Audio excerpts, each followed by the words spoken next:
I was able to interview a classmate, my mother, and provide my feedback about social media and how it influences animal agriculture.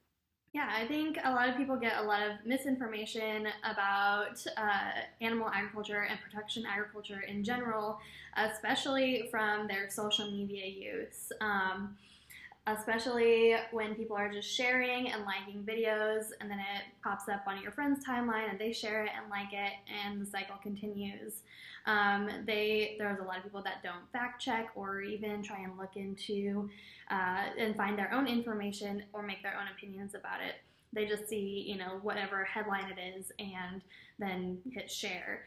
And I think a lot of it is to do with the emotions that get tied in with it, because it's really easy to write a headline that makes people mad, and then they don't have to read the rest of the article because they just got all the information. So I think that it sometimes is basically based on how it is actually framed in the media.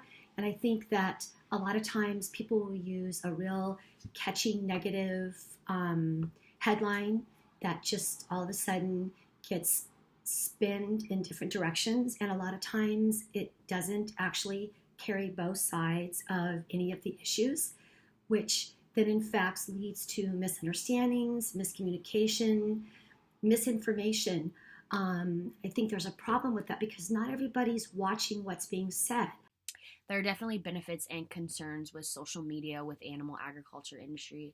There are a ton of animal rights organizations out there posting bad things about our industry, but there also are tons of farmers nowadays on Facebook, Instagram, and Twitter posting good information. So you have something bad, but also something good for the industry.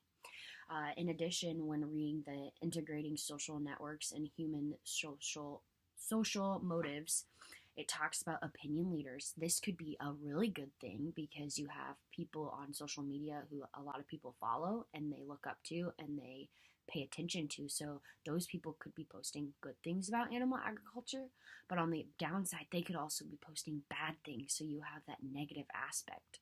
So we need to make sure that there's more people out there posting good things. And that's helps us with the farmers. The farmers need to be posting. For example, the power of social media and agriculture. I love this article. It talked about Facebook, talks about and Pinterest and Twitter, how all of the things, how farmers can help post good information and how they can do it the right way with that benefit. For methods of media presence, there's Facebook, Twitter, Instagram, and also news in general. But I also think that news on like the TV could be bad because when I was reading the Public Understanding of climate change in the United States, they like to frame their stories in a dramatic way. This could be very bad for the industry because the social media and the media are trying to hook the readers or watchers into that, and so they portray us in a bad way. This affects everybody. It affects the farmers, every farmer. It affects anybody in the animal agriculture industry, as well as anybody basically in general, because we all have to eat, and consumers might not be trusting us.